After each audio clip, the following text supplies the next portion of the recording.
Hello दोस्तों, good morning, सुप्रभात। Welcome to my channel allies static GK. आज है 25 मई 2021। 25 मई 2021 को करंट अफेयर के महत्वपूर्ण बिंदुओं के साथ साथ हम लोग स्टैटिक जीके के महत्वपूर्ण बिंदुओं पर बात करेंगे। उसमें हम लोग आज संविधान का जो हम लोगों ने अनुच्छेद रिवाइज किया था उसको आज हम लोग रिवाइज करेंगे। उसके साथ साथ जो परीक्षाओं में पूछे जा चुके हैं प्रश्न उसको भी आज हम लोग रिवाइज करेंगे। तो आइए हम लोग रिवाइज तो करेंगे। आप लोग YouTube पर सर्च करने के लिए analyse static GK by Shashank के नाम से अगर सर्च करेंगे तो हमारा चैनल आपको उपलब्ध जाएगा। उसके साथ साथ अगर आपने यूएनओ के बारे में कुछ नहीं जाना है, यूएनओ के बारे में कुछ भी नहीं जाना है, तो आप वहाँ पे एनालाइज स्टैटिक जीके पर जाकर प्लेलिस्ट में खोल के आप लोग देखोगे तो यूएनओ का पार्ट का जो प्रत्येक प्रश्न को उसमें बताया गया है। उसके साथ साथ संविधान का निर्माण कैसे हुआ वो भी बताया गया है, उसको भी आप देखिएगा। तो आप लोगों ने अगर हमारा चैनल अब तक सब्सक्राइब नहीं किया है तो सब्सक्राइब कर लीजिएगा, लाइक करिएगा, कमेंट करिएगा और ज़्यादा से ज़्यादा शेयर करिएगा। इसी के साथ आज हम लोग चलेंगे। अब हम लोग आज के पहले प्रश्न पे चलिए चलते हैं। आइए अब हम लोग चलते हैं आज के पहले प्रश्न पर। आज का पहला प्रश्न है, नरेगा कार्यस्थल पर उपस्थित श्रमिकों की वास्तविक उपस्थिति लेने के लिए कौन सा ऐप लॉन्च किया गया है? किसका? नरेगा कार्यस्थल पर उपस्थित, जो नरेगा कार्यस्थल पर उपस्थित व्यक्ति होते हैं उनकी उपस्थिति लेने के लिए कौन सा ऐप लॉन्च किया गया है? ठीक है, तो ऑप्शन ए है कोजिट, option B NMMS, option C कोविवैन और ऑप्शन डी इनमें नहीं।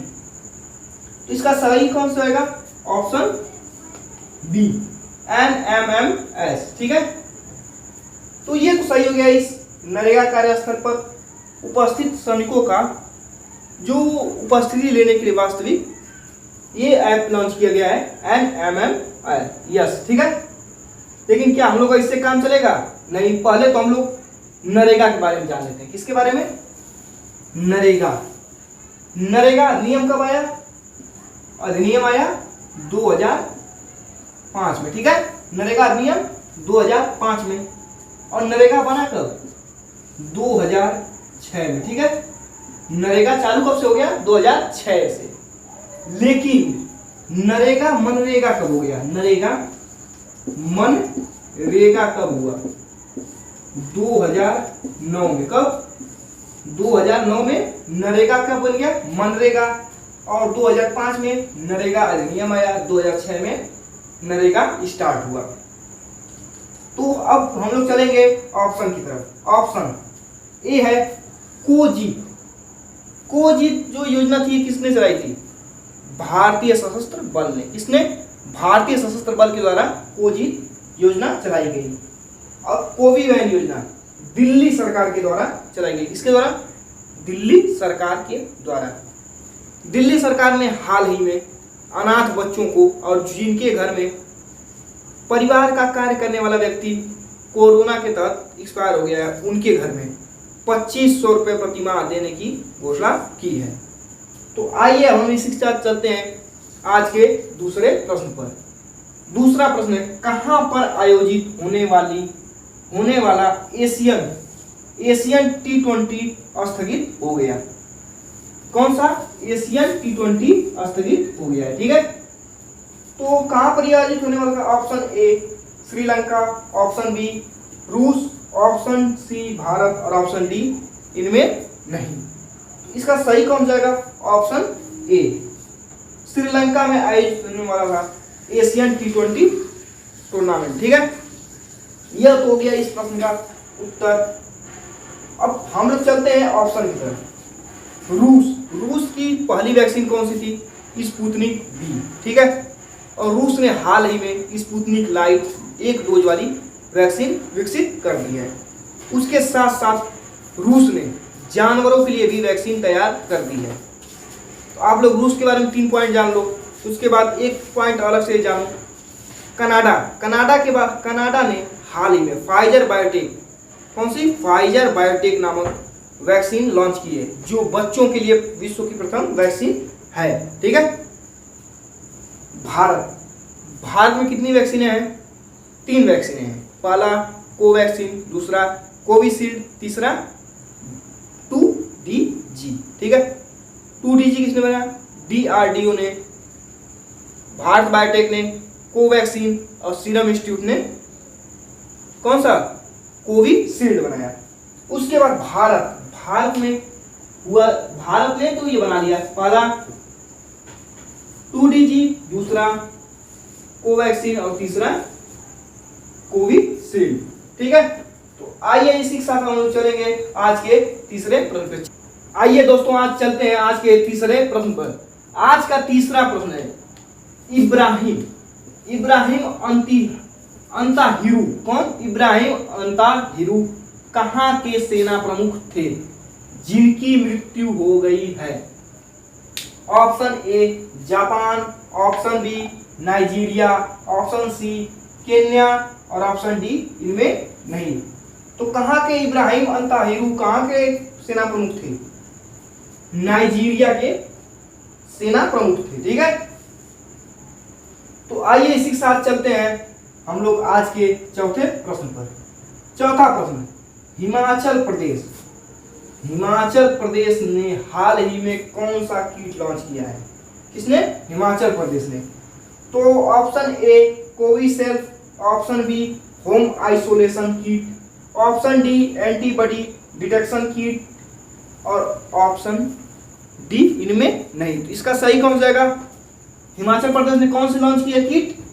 Option number B home isolation kit. ठीक है, इसके अंतर्गत होम आइसोलेशन किट के अंतर्गत जो कोरोना से संक्रमित व्यक्ति होंगे उनको च्यवनप्राश, सैनिटाइजर, मेडिसिन इत्यादि उनको उपलब्ध कराई जाएगी। ठीक है, तो ये तो हो गया हिमाचल प्रदेश ने होम आइसोलेशन किट लॉन्च की है। हिमाचल प्रदेश ने ही एक टेलीमेडिसिन, कौन सी?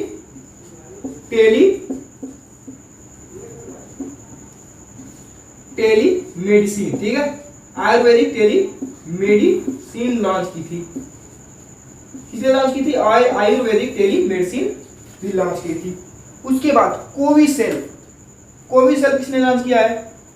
ICMR। ठीक है, किसने लॉन्च किया है? कोविशील्ड। ये भी एक आइसोलेशन किट है, होम आइसोलेशन किट है। इसको किसने लॉन्च किया है? ICMR। ठीक है, Indian council of medical research, इसका फुल फॉर्म क्या है? Indian council of medical research के द्वारा कोविशील्ड नामक किट लॉन्च की गई है, जिससे होम आइसोलेशन में रह रहे व्यक्ति को ये उपलब्ध कराई जाएगी। Option C antibody detection kit, यह किसने लॉन्च की है?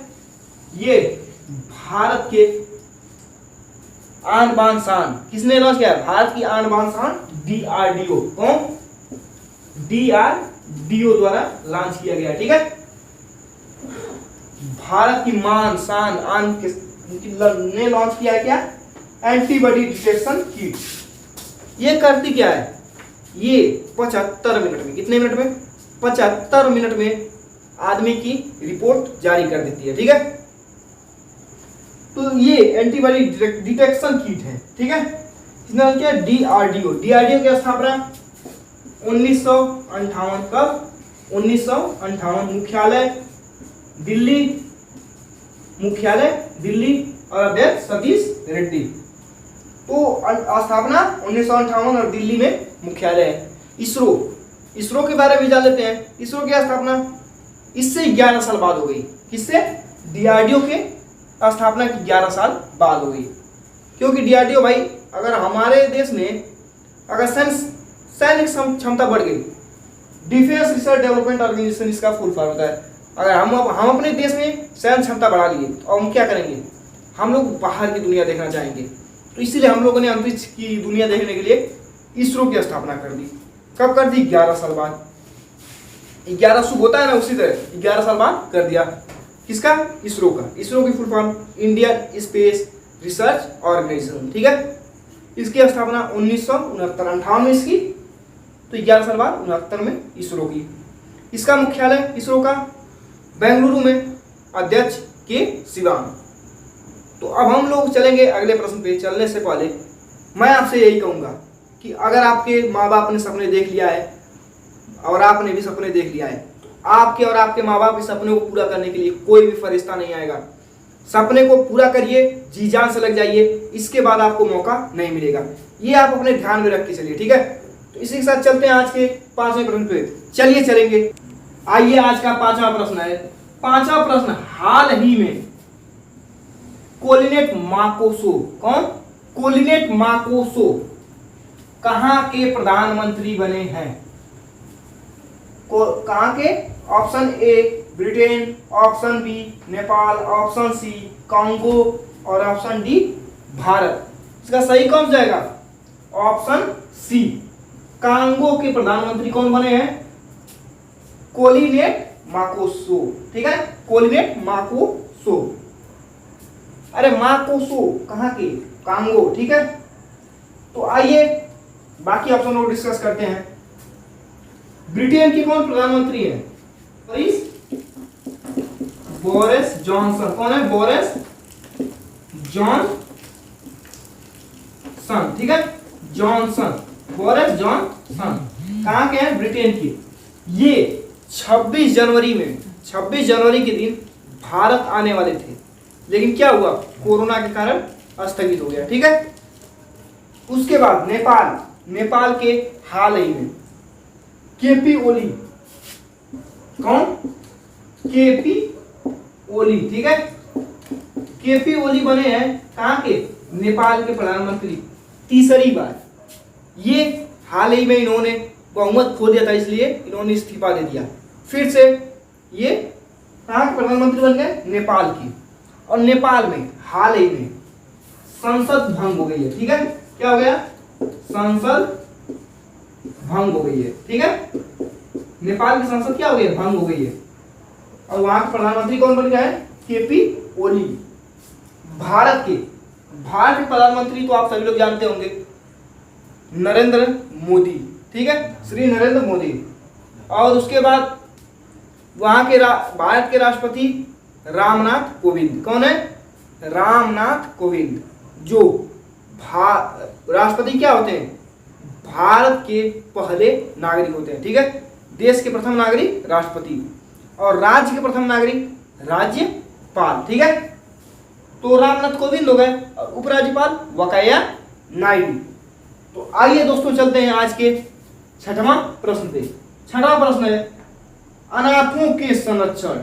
इसके लिए अनाथों के संरक्षण के लिए कौन सी योजना उत्तराखंड ने चलाई है? उत्तराखंड सरकार ने कौन सी योजना चलाई है? तो ऑप्शन ए महतारी दुलारी योजना, ऑप्शन बी सीएम वात्सल्य योजना, ऑप्शन सी मिशन हौसला और ऑप्शन डी ए व बी दोनों। इसका सही कौन जाएगा? ऑप्शन बी सीएम वात्सल्य योजना।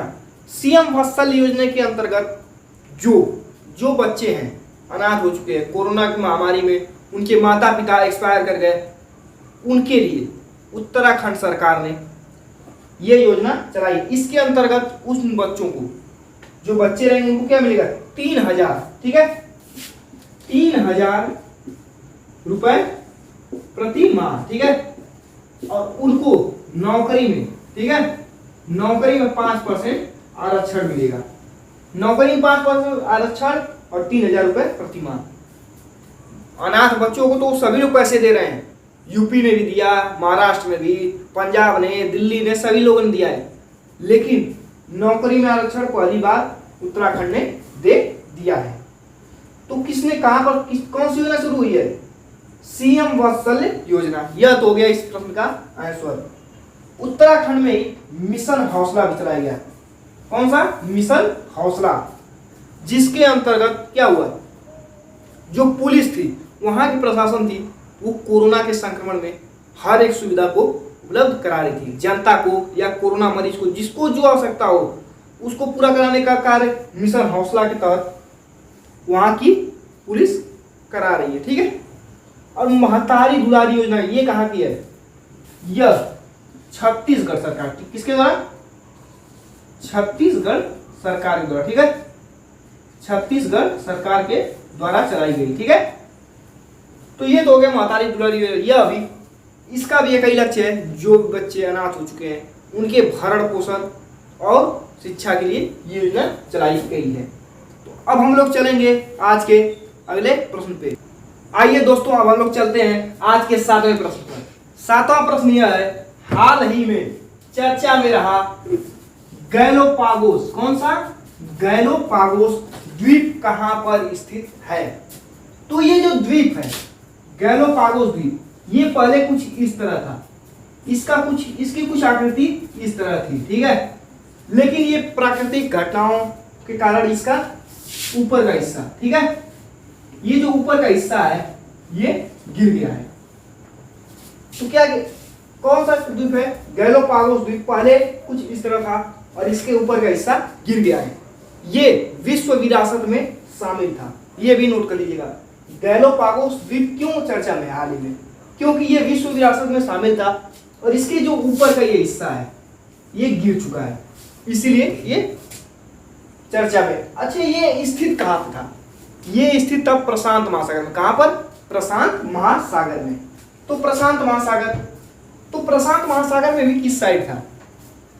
आप लोग जानते होंगे कि कुछ इस तरह, जैसे कि आप लोग थंबनेल बनाते हो ना, रॉन्ग थंबनेल, मैंगो बनाते हो, कुछ इस तरह मान लीजिए ये आपका क्या है? दक्षिण अमेरिका। ठीक है, दक्षिण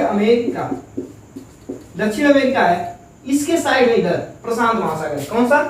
प्रशांत महासागर, इसी में स्थित है। कौन सा? गैलोपागोस द्वीप, यहां पर कुछ स्थित है। ठीक है, ये मान लीजिए गैलोपागोस द्वीप है, यहीं पर स्थित था गैलोपागोस द्वीप। यहीं पर ये जो आकृति है ये बनी हुई थी, जिसका कुछ पार्ट ऊपर का गिर चुका है, इसीलिए हाल ही में बहुत चर्चा में है। और प्रशांत महासागर, ये प्रशांत महासागर का हिस्सा हो गया। यहां पर क्या स्थित है? Ring of fire. ठीक है, क्या? Ring of fire. ठीक है, रिंग ऑफ फायर कहां पर स्थित है? प्रशांत महासागर में। कहां पर? प्रशांत महासागर में। उत्तरी में ये दक्षिण अमेरिका हो गया, इसके ऊपर क्या है? उत्तरी अमेरिका। और उत्तरी अमेरिका में कनाडा और अमेरिका को बांटने वाली रेखा कौन सी है? 49 डिग्री समानांतर रेखा। ठीक है, कौन सी है? 49 डिग्री समानांतर रेखा। तो ये प्रशांत महासागर के, अगर मान लीजिए कि आप उत्तरी दक्षिण अमेरिका के साइड में अपना मुख करके खड़े हैं, ये आपका मुख है, ये आपका मुख है, आप इस तरह खड़े हो, तो क्या होगा? इसके आपके बाएं साइड कौन सा है? प्रशांत महासागर। दाएं साइड यहां पर कौन सा है? अटलांटिक। ठीक है, अटलांटिक महासागर। और उसके दाएं इधर ये अफ्रीका हो जाएगा, ऊपर यूरोप, इधर एशिया। एशिया का ये जो हिस्सा है यहाँ पर कौन सा है? हिंद महासागर, जहां हमारा भारत देश स्थित है। भारत देश का हिंदुस्तान नाम था, इसीलिए उसी के नाम पर उस महासागर का नाम हिंद महासागर पड़ गया है। तो हम लोगों ने जान लिया कि कहां पर स्थित है गैलोपागोस द्वीप। कहां पर है? प्रशांत महासागर में। प्रशांत महासागर में रिंग ऑफ फायर भी स्थित है। हिंद महासागर का हमने लोकेशन देख लिया।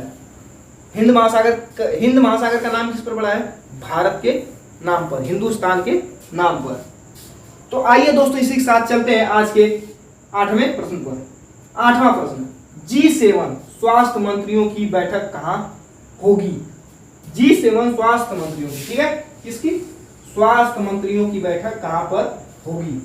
ऑप्शन ए रूस, ऑप्शन बी चीन, ऑप्शन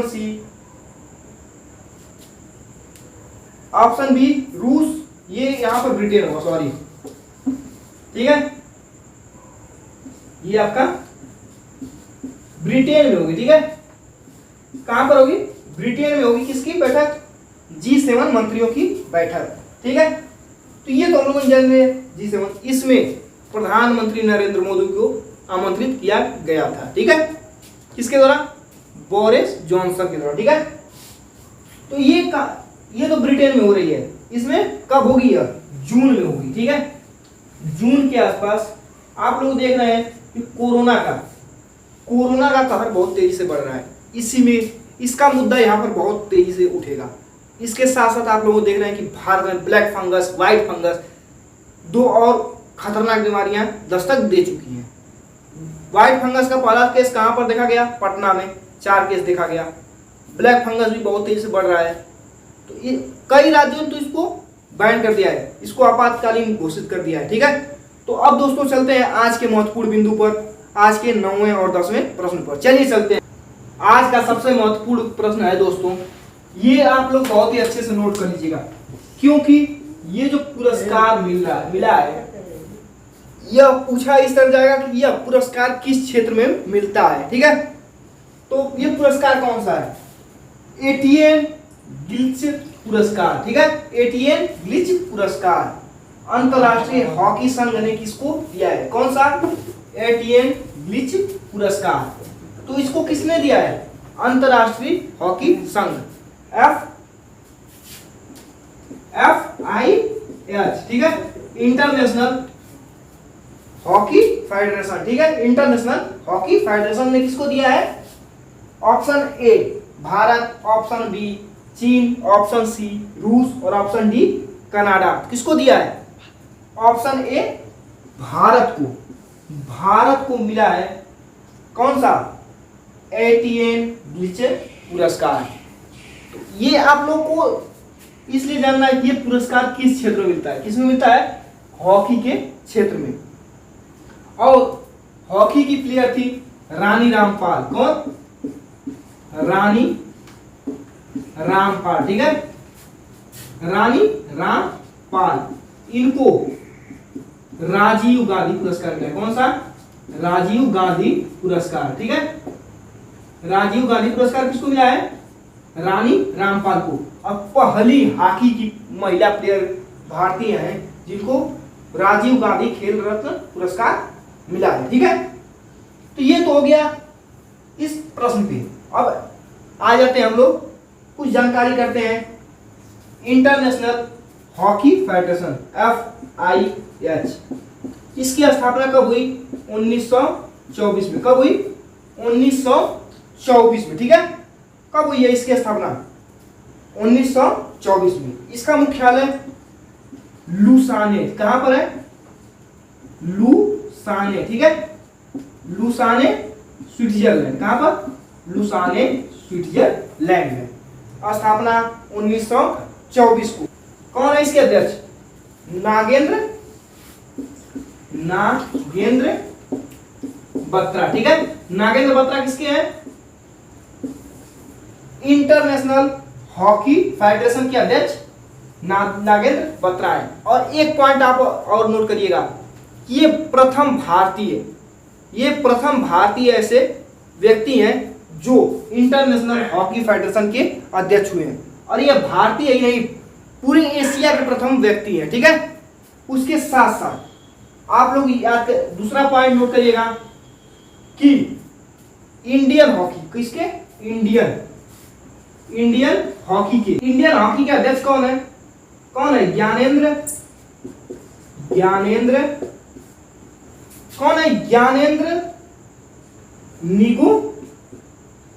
निगोबामी। ठीक है, निगोबामी कौन है?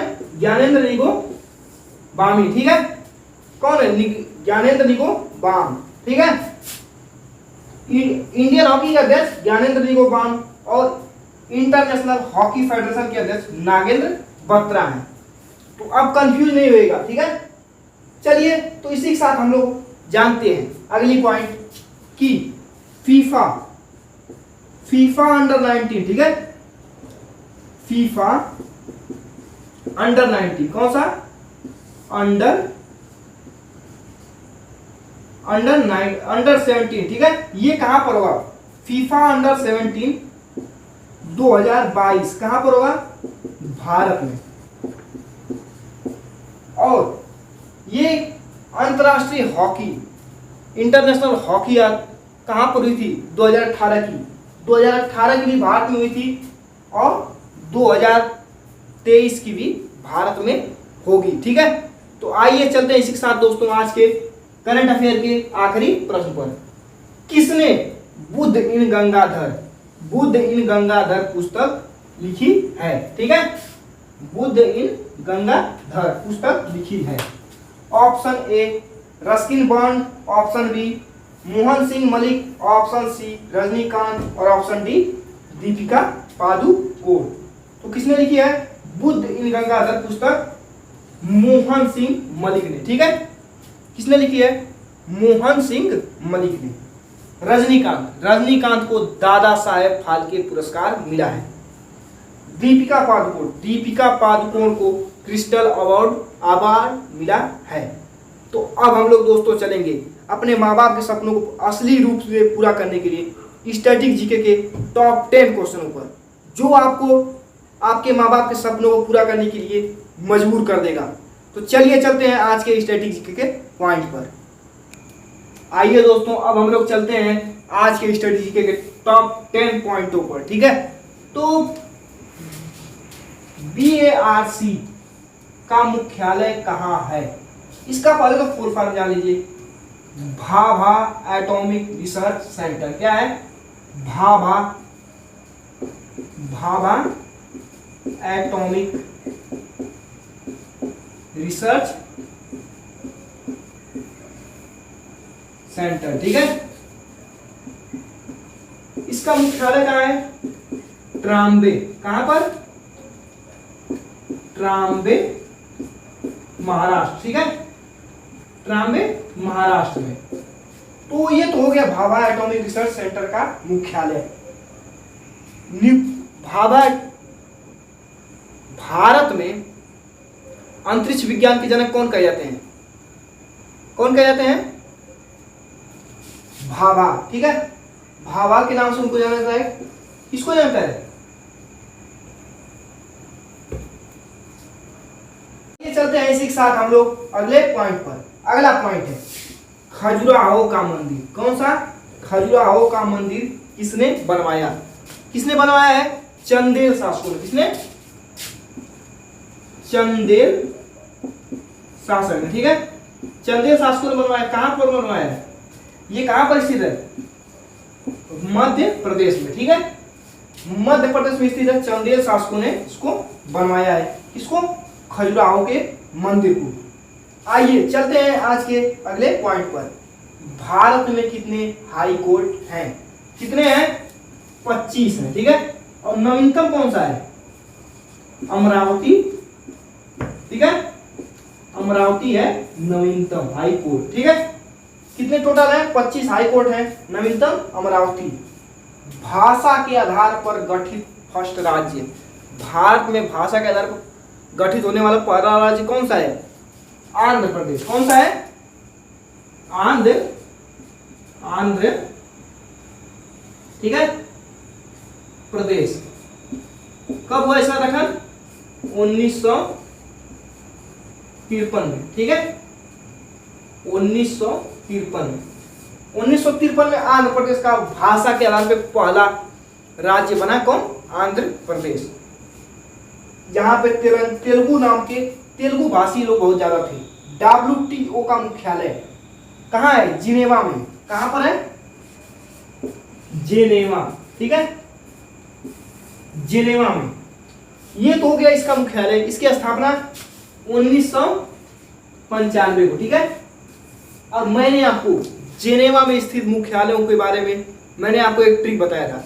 वो ट्रिक क्या थी?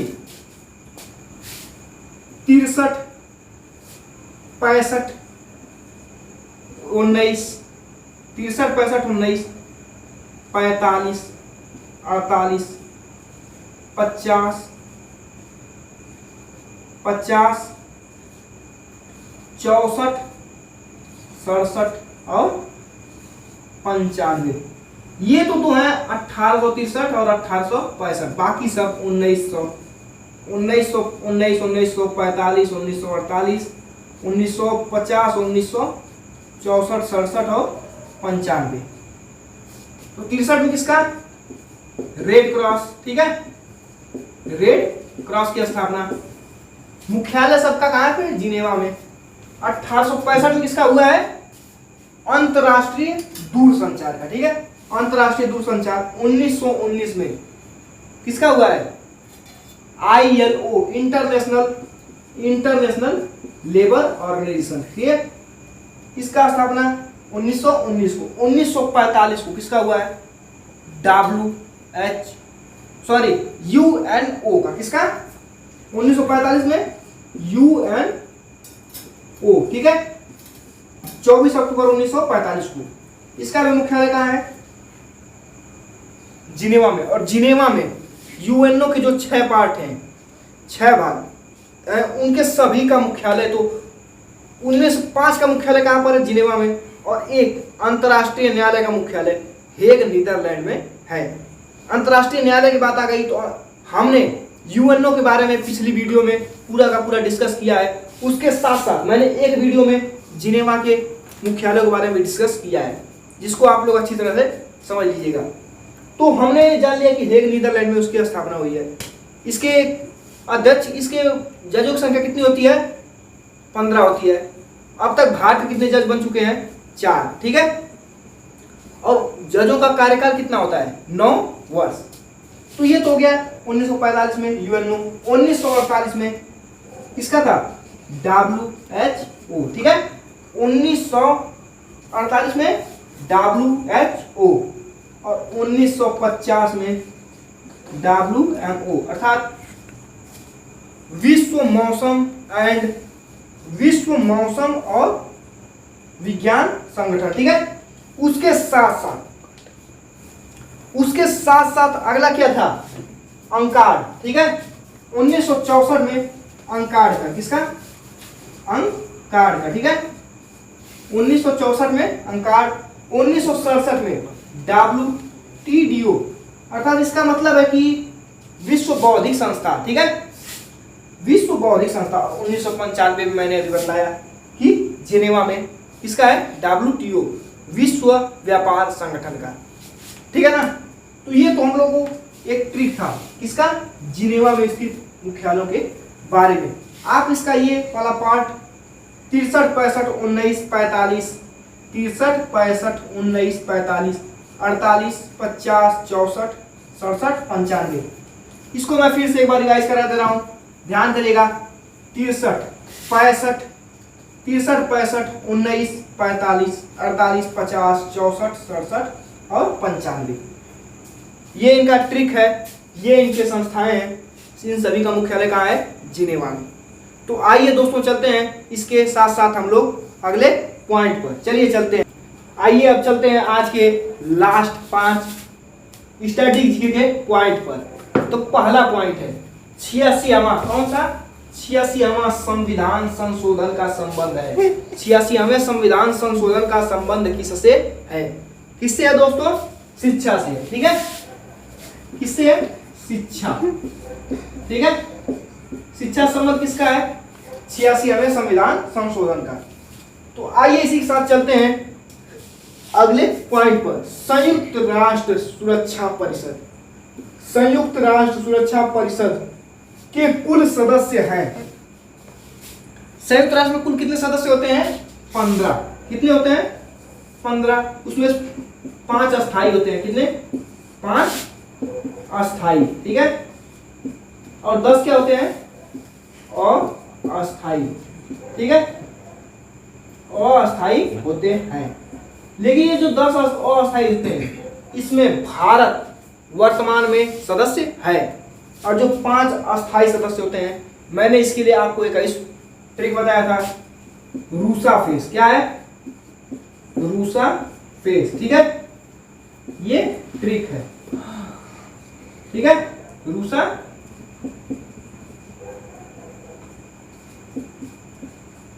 ठीक है, रूस, फ्रांस, अमेरिका, चीन और इंग्लैंड। ठीक है, तो ध्यान करिएगा इसका ट्रिक क्या है। अस्थायी सदस्य कौन कौन से हैं? रूस, फ्रांस, अमेरिका और चीन, इंग्लैंड। ठीक है, ये इसके अस्थायी और 10 अस्थायी सदस्य। इनका कार्यकाल कितना होता है? इनका कार्यकाल होता है 2 वर्ष। ठीक है, इनका कार्यकाल 2 वर्ष अस्थायी सदस्यों का। और हमने आपको बताया था कि जिनेवा में स्थित सभी का मुख्यालय, केवल अंतर्राष्ट्रीय न्यायालय को छोड़कर यूएनओ के सभी पार्टों का मुख्यालय कहाँ है?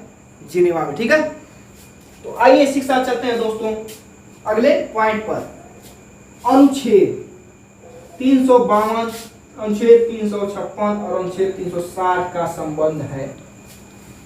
अनुच्छेद 352, 356 और 360 का संबंध है। तो किससे है? अनुच्छेद 352 का संबंध है किससे? राष्ट्रीय, किससे?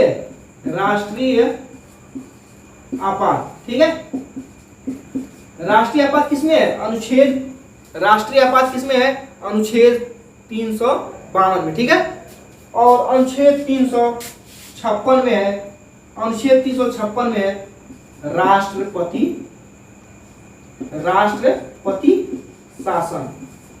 राष्ट्रपति शासन किसमें है? अनुच्छेद 356 में। और 360 में है वित्तीय आपात, वित्तीय आपात। ठीक है,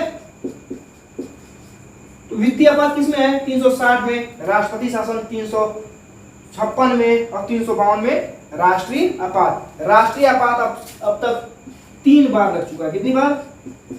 3 बार। और वित्तीय आपात अब तक 0 बार लगा। कितनी बार? 0 बार। ठीक है, कितनी बार? 0 बार। और वित्तीय राष्ट्रीय आपात 3 बार। तो हम लोगों ने जाना कि 352 में क्या है? राष्ट्रीय आपात, 356 में राष्ट्रपति शासन और 360 में क्या है? वित्तीय आपात। तो आइए दोस्तों इसी के साथ चलते हैं आज के अगले पॉइंट पर। सन 2000 में किस राज्य का गठन हुआ? सन 2000 में 3 राज्यों का गठन हुआ। पहला उत्तराखंड, दूसरा छत्तीसगढ़ और तीसरा झारखंड। तो पहला कौन सा हुआ? पहला उत्तराखंड। उत्तराखंड किससे अलग हुआ है? किससे? यूपी से। ठीक है, उसके बाद झारखंड, झारखंड। ठीक है, ये किससे अलग हुआ? बिहार से। और एक है छत्तीसगढ़। ठीक है, ये किससे अलग हुआ? मध्य प्रदेश से। ये मध्य प्रदेश से अलग। ठीक है, मध्य प्रदेश से कौन अलग हुआ? छत्तीसगढ़। झारखंड बिहार से और उत्तराखंड उत्तर प्रदेश यूपी से। ठीक है, ये तो हो गया अब तक का 9वां स्टैटिक जीके। फर्स्ट, प्रथम पंचवर्षीय योजना, प्रथम पंचवर्षीय योजना का संबंध है। प्रथम पंचवर्षीय योजना कब आई? पहले पॉइंट ये हो गया। कब आई? 1951 से। कब से? 1951 से 56 के बीच। किस मॉडल पे थी? प्रथम पंचवर्षीय योजना कब चली? 1951 से 56 के बीच। कब? 1951 से 56 के बीच। कौन से मॉडल पर? हैरड डोमर मॉडल पर। ठीक है, हैरड डोमर मॉडल पर। इसका उद्देश्य क्या था? किसान। ठीक है, इसका सिंपल फंडा एक भाषा में समझ लो, किसान, किसानों के दुख को समझना और उसको व्यवस्थित करना। और उसके बाद दूसरा, ये तो प्रथम पंचवर्षीय योजना हो गई। ठीक है, तो सेकेंड कब चली? सेकेंड कब चली? 1956 से। कब? 1956 से 61 के बीच। ये किस मॉडल पर थी? यह किस मॉडल पर थी? महालनोबिस। किस मॉडल पर? महालनोबिस। ठीक है, महालनोबिस मॉडल पर कौन सी थी? दूसरी पंचवर्षीय योजना। प्रथम पंचवर्षीय योजना हैरड डोमर मॉडल पर। इसका उद्देश्य क्या था? किसान। और इसका उद्देश्य था उद्योग। किसका? इसका उद्देश्य था उद्योग। ठीक है, उद्योग। ठीक है ना, क्या था? उद्योग। उद्योग इसका उद्देश्य। अब सेकेंड का उद्योग, प्रथम का किसान। प्रथम का किस मॉडल का था? हैरड डोमर मॉडल। सेकेंड का महालनोबिस। प्रथम कब चली? 1951 से 56 और सेकेंड कब चली? 1956 से 61 पर। तो आज का हम लोग का सेशन दोस्तों यहीं पर समाप्त होता है। इसके साथ साथ मैं आपसे यही कहूँगा कि अगर आपको लगता है कि आपको अपने माँ बाप के सपनों को पूरा करना चाहिए तो आप लोग दिल से जी जान लगा के लग जाओ, क्योंकि ऐसा मौका जिंदगी बार बार नहीं देती है। पूरा जी जान लगा के लग जाओ। इसी के साथ अब हम आज का यही सेशन समाप्त करते हैं। अगर आप लोगों ने हमारा चैनल सब्सक्राइब नहीं किया है तो सब्सक्राइब करिए, लाइक करिए, कमेंट करिए और ज़्यादा से ज़्यादा शेयर करिए। जय हिंद, जय भारत।